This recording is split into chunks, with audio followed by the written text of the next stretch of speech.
ಉಳಿಸ್ಬೇಕು ಅಂತ ಹೋರಾಟ ಮಾಡ್ತಿರ್ತಕ್ಕಂಥ ನನ್ನ ಮೇಲೆ ವೈಯಕ್ತಿಕವಾಗಿ ಹಲ್ಲೆಯನ್ನು ಮಾಡಿದ್ದಾರೆ. ದುಡಿಲಿಕ್ಕೆ ಕೈಗಳನ್ನ ಬಿಟ್ಟರೆ ಬೇರೆ ಆಸ್ತಿಯಿಂದ ಇರ್ತಕ್ಕಂಥ ಸಾಕಷ್ಟು ಜನ ಇದ್ದಾರೆ. ಹಾಗಾಗಿ ಅವರನ್ನ ಸರ್ಕಾರ ಗುರುತಿಸಿ ತುರ್ತಾಗಿ ಅವರಿಗೆ ನಿವೇಶನವನ್ನು ಕೊಡಬೇಕು. ಈ ಸರ್ಕಾರದ ಆಸ್ತಿಯ ಕೆಲವು ವ್ಯಕ್ತಿಗಳು ಅವರು ಬಾಳ್ಯಗಾರಿಕೆ ಮೇಲೆ ದೌರ್ಜನ್ಯದಿಂದ ದಬ್ಬಾಳಿಕೆಯಿಂದ ಸ್ವಂತ ಮಾಡ್ಕೊಳ್ಳೋಕೆ ಹೊರಟರು. ರಾಜಕಾರಣಿಗಳು ಈ ರೀತಿ ಒಂದು ಗೊಂದಲಮಯ ವಾತಾವರಣ ನಿರ್ಮಾಣ ಮಾಡೋದು. ಸಾವಿರ ದೇವಸ್ಥಾನಗಳನ್ನ ಕಟ್ಟೋದ್ರ ಬದಲಾಗಿ ಒಂದು ಗ್ರಂಥಾಲಯವನ್ನು ಕಟ್ಟಿ ನೋಡಿ, ಈ ದೇಶ ಎಲ್ಲಿಗೆ ಹೋಗಿ ನಿಂತ್ಕೊಳ್ಳುತ್ತೆ. ಇವತ್ತು ನಾನು ನೇರವಾಗಿ ಹೇಳ್ತಾ ಇದ್ದೀನಿ, ಯಾರು ಬೇಜಾರು ಮಾಡ್ಕೊಂಡ್ರು ನನಗೆ ಅದ್ರ ಅಗತ್ಯ ಇಲ್ಲ.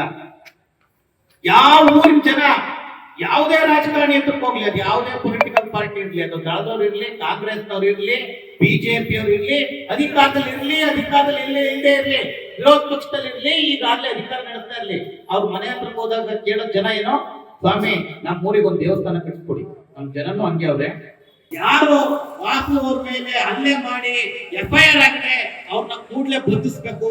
ಪೊಲೀಸ್ ಇಲಾಖೆ ಇಷ್ಟೊಂದು ರೀತಿಯಾಗಿರ್ತಕ್ಕಂಥ ಈ ರೀತಿಯ ತಾರತಮ್ಯ ಧೋರಣೆಯನ್ನು ಅನುಸರಿಸಿದ್ರೆ ಅದು ಮುಂದೆ ದೊಡ್ಡ ಪರಿಣಾಮ ಎದುರಿಸಬೇಕಾಗುತ್ತೆ ಅಂತೇಳಿ ಹೇಳ್ತಾ, ತಹಸೀಲ್ದಾರ್ಗೆ ನಮ್ಮ ಈ ಮನವಿ ಪತ್ರವನ್ನು ಸಂಪೂರ್ಣವಾಗಿ ಓದಿ ನಿಮ್ಮೆಲ್ಲರ ಪರವಾಗಿ ತಹಸೀಲ್ದಾರ್ಗೆ ಮನವಿ ಪತ್ರವನ್ನು ತಲುಪೋಣ ಅಂತ ಹೇಳ್ತಾ ಇಷ್ಟೊತ್ತು ಮಾತನಾಡಕ್ಕೆ ಅವಕಾಶ ಮಾಡಿಕೊಡೋದು ನಿಮ್ಮೆಲ್ಲರಿಗೂ ನಾನು ಮಾತು ಕೊಡ್ತೀನಿ. ನಮಸ್ಕಾರ. ನಮ್ಮ ಬೇಡಿಕೆ ಇಷ್ಟೇ, ಯಾರು ಅತಿಕ್ರಮ ಪ್ರವೇಶಿ ನನ್ನ ಮೇಲೆ ಇವತ್ತು ಹಲ್ಲೆ ಮಾಡಿದ್ರು, ಸರ್ಕಾರಿ ಆಸ್ತಿಯನ್ನು ಉಳಿಸ್ಬೇಕು ಅಂತ ಹೇಳಿ ಹೋರಾಟ ಮಾಡ್ತಿರ್ತಕ್ಕಂಥ ನನ್ನ ಮೇಲೆ ವೈಯಕ್ತಿಕವಾಗಿ ಹಲ್ಲೆಯನ್ನು ಮಾಡಿದ್ದಾರೆ. ಅವರನ್ನ ಕೂಡಲೇ ಬಂಧಿಸಬೇಕು. ಅವರ ವಿರುದ್ಧ ಕಾನೂನಿನ ರೀತಿಯಲ್ಲಿ ಸೂಕ್ತ ಕ್ರಮವನ್ನು ಕೈಗೊಳ್ಳಬೇಕು. ಮತ್ತು ಅಲ್ಲೇನು ಅಕ್ರಮವಾಗಿ ಇವರು ಮಳಿಗೆಗಳನ್ನು ಕಟ್ಕೊಂಡಿದ್ದಾರೆ ಅದನ್ನು ಸರ್ಕಾರ ವಶಪಡಿಸ್ಕೊಂಡು ಪಂಚಾಯಿತಿಗೆ ಅದನ್ನು ಹ್ಯಾಂಡ್ ಓವರ್ ಮಾಡಬೇಕು. ಇದರಿಂದ ನಮ್ಮ ಪಂಚಾಯಿತಿಗೂ ಕೂಡ ಇಷ್ಟು ರೆವಿನ್ಯೂ ಬಂದಿರೋದು ಸಾರ್ವಜನಿಕರ ಉಪಯೋಗಕ್ಕೆ ಬರ್ತಕ್ಕಂಥದ್ದು.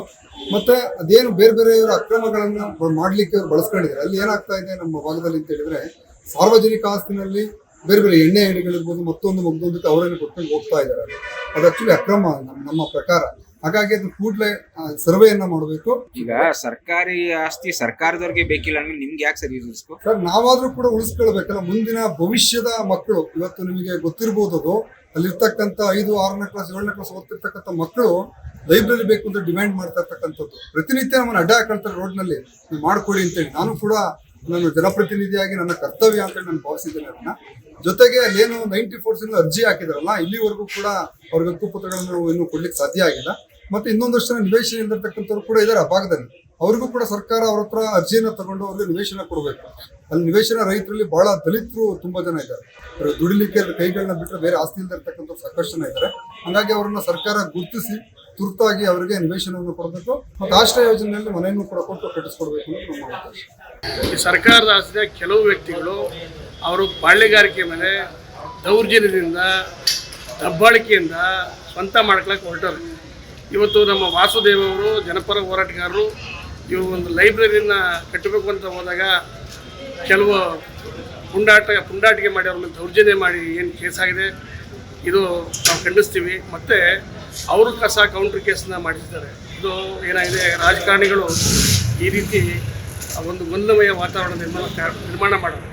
ಈ ಸರ್ಕಾರಿ ಆಸ್ತಿನ ನೀವು ಯಾಕೆ ಹೋರಾಟ ಮಾಡ್ತೀರಿ ಅಂತ ಕೇಳ್ಬೋದು.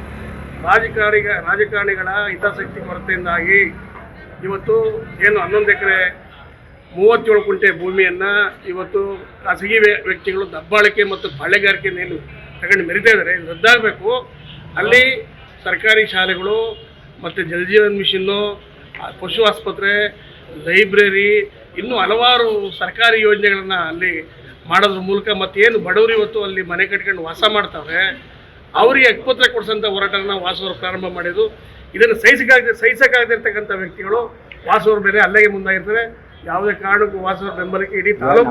ಕ್ವಶನ್ ಸರ್, ದಾನ ಅಂತ ಕೊಟ್ಟಂತ ಸಂದರ್ಭದಲ್ಲಿ ಮತ್ತೆ ಅವ್ರಿಗೆ ಕೊಡುವಂತ ಪರ್ಮಿಷನ್ ಏನಾರು ಇದೆಯಾ ಸರ್? ದಾನ ಕೊಟ್ಟರೆ ಯಾರೋ ಪುಣ್ಯಾತ್ಮ ಕೊಟ್ಟರೆ ಸಂತೆ ರಂಜೇಗೌಡರು ಅಂತ ಹೇಳ್ತಾರೆ ಸರ್. ದಾನ ಯಾವ ಜಾಗ ಕೊಟ್ಟವ್ರೆ, ಎಷ್ಟು ಕೊಟ್ಟರು ಅಂತ ಯಾರಿಗೂ ಗೊತ್ತಿಲ್ಲ ಸರ್.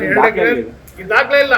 1944 ಅಂತಂದ್ರೆ ಆ ದಾನ ಪತ್ರ ತರಲಿ, ಅದೇನು ಷರತ್ತು ವಿಧಿಸಿರ್ತಾರೆ, ಯಾರಿಗೆ ಕೊಟ್ಟಿರ್ತಾರೆ, ಯಾವ ಜಾಗ ದಾನ ಕೊಟ್ಟರೆ, ಯಾವ ಸರ್ವೆ ನಂಬರ್ ದಾನ ಕೊಟ್ಟರು ಅಂತ ಯಾರಿಗೂ ಗೊತ್ತಿಲ್ಲ. ಈ ದಾನ ಕೊಟ್ಮೇಲೆ ಮತ್ತೆ ಅವ್ರು ಮರ್ಯಾದಿನ ಕಳಿಬೇಕು. ಮತ್ತಷ್ಟು ವಿಶೇಷ ವಿಡಿಯೋಗಳನ್ನು ನೋಡಲು ಮತ್ತು ಹೊಸ ವಿಡಿಯೋಗಳ ಬಗ್ಗೆ ತಿಳಿಯಲು eDina.com ಯೂಟ್ಯೂಬ್ ಚಾನೆಲ್ ಸಬ್ಸ್ಕ್ರೈಬ್ ಮಾಡಿ ಮತ್ತು ಬೆಲ್ ಐಕಾನ್ ಕ್ಲಿಕ್ ಮಾಡಿ.